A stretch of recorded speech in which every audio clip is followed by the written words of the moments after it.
Good morning everyone. Myself Dr. Sapna Pandey, Associate Professor English from Government Degree College, Kusai Kheda, Unnao. Today I will speak on the topic Shakespearean tragedy. In this topic I will try to cover a little bit about William Shakespeare, definition of tragedy, what is Shakespearean tragedy, and tragedies which have been written by William Shakespeare. What are four great tragedies because of which he became an immortal figure? And of course, in the last portion, the elements of Shakespearean tragedy. William Shakespeare is one of the greatest and the brightest stars in the galaxy of English literature. He has been called the national poet of England and the bard of Avon. As a playwright, as an actor, as a poet, he is a shining star of Renaissance period. His contribution to English literary universe is remarkable and priceless.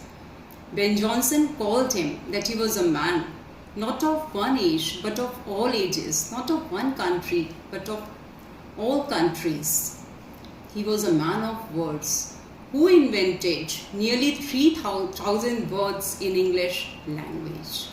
Really, such a debate on him, I think that it is a kind of tribute to him. He wrote 37 plays and 154 sonnets.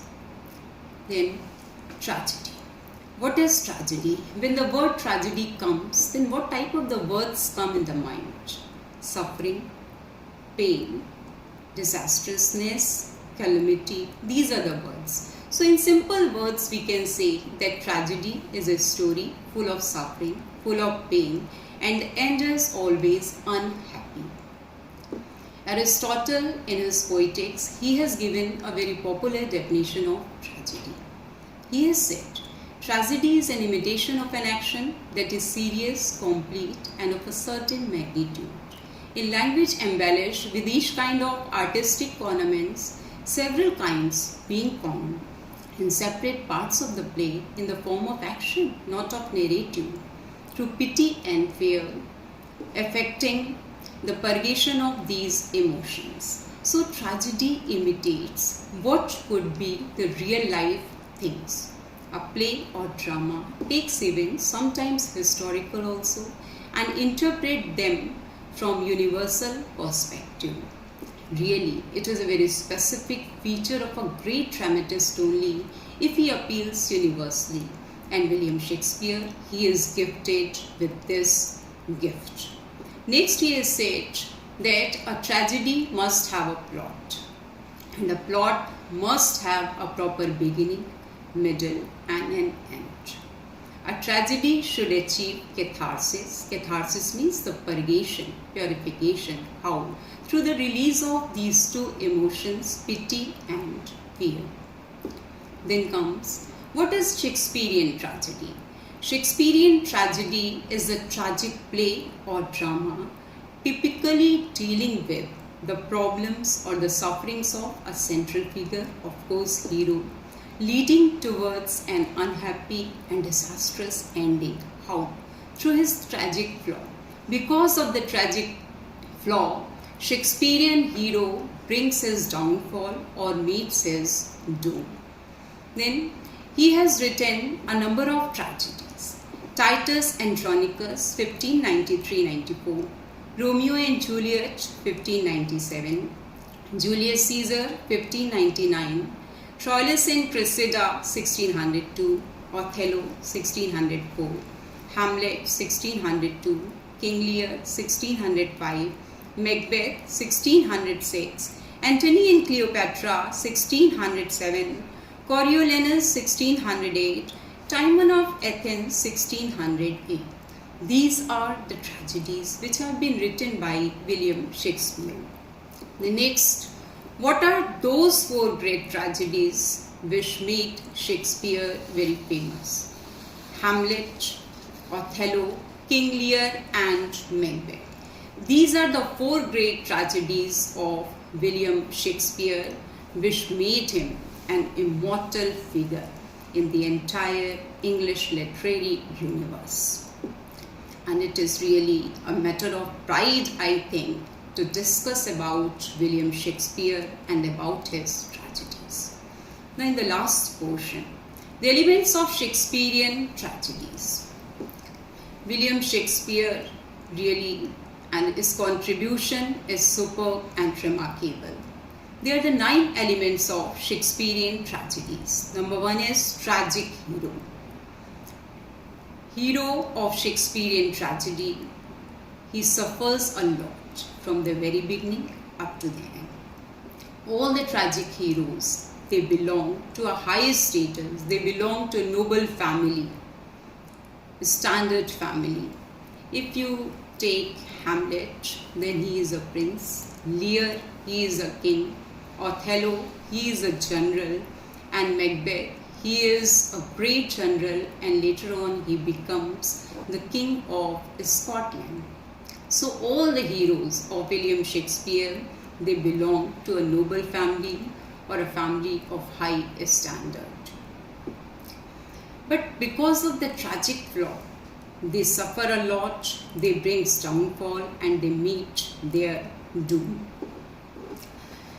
The actions of Shakespearean hero, they affect or they shape the future of the country. If you take Macbeth, he murders King Duncan and he becomes the king of Scotland. But his cruel rule, it leads to the country to the worst suffering. Sometimes we feel pity also towards the hero because he suffers a lot. But sometimes we feel that whatever the punishment Shakespeare is giving to his hero, that is justified. Next is good versus evil. There is a fight between good and evil. In our lives also, you can see that we all are fighting with good and evil. Good and evil, they are symbolized by light and darkness in Shakespearean tragedies. When there is peace, when there is happiness, then there is light. And when there is evil, then there is darkness. You can take example that when witches appear, then what happens? There is thunder, there is a storm, night is there. And even Lady Macbeth, when she plans for the murder of King Duncan, then what she says? She says, "Come thick night, come thick night." She wants to use night as a mask. So, goodness and evil, they are always symbolized by light and darkness. The third important element is hamartia. Hamartia actually is tragic flaw. And tragic flaw means human weakness. This human weakness, it is a common instinct in we all human beings. But in all the heroes of William Shakespeare, it is present in excess. That's why it is not possible for the heroes of William Shakespeare to control over that tragic flaw. And because of which, they meet their doom. Now, you can say that there is a fight between ambition and duty. Macbeth says, "I have no spur to prick the sides of my intent, but only vaulting ambition." So this is the ambition, over-ambitious nature of Macbeth, because of which he is lost. He is a general, but because of the prophecies of witches, he thinks that he should do something to fulfill his ambition. That's why he murders King Duncan. Not only King Duncan, then he murders Banquo, Macduff's wife and children. And at the end, he gets nothing, only destructiveness. So this is the hamartia. This is tragic flaw. Next point is tragic waste. Tragic waste means when the goodness is destroyed along with evil. So this loss, it can be defined as tragic waste. We can see tragic waste in Macbeth. Now, the innocence of Macbeth, honesty of Macbeth, everything is destroyed. So in all the tragedies of William Shakespeare, tragic waste, it can be seen there, whether it is Hamlet, King Lear, Macbeth or Othello. Next is conflict. Conflict means a struggle, a fight. In the life of we people also, there is a fight. External fight, internal fight.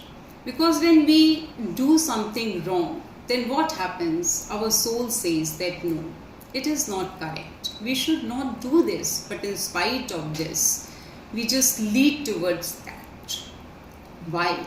In order to fulfill our ambition. So, conflict goes on. Internal conflict and external conflict. This mental conflict, it is the glory of play. It can be seen in all the tragedies of William Shakespeare. There is a fight between ambition and duty. The ambition of Macbeth says that you should murder King Duncan, though the duty of Macbeth says that no, it is wrong. You should not do this. But in spite of this, he does this. So fight always goes on in the mind of Macbeth, Hamlet and other characters also. Next is catharsis. Catharsis is the purgation or purification. How? Through the release of two emotions, pity and fear. Any example you can take from any movie, tragic movie. When we see a tragic movie, then what happens? The hero, he suffers a lot. We feel pity. We feel sympathy for that particular hero. In the same manner, when Macbeth, Hamlet, these heroes, they suffer, then what happens? We feel pity towards them. We feel sympathy towards them.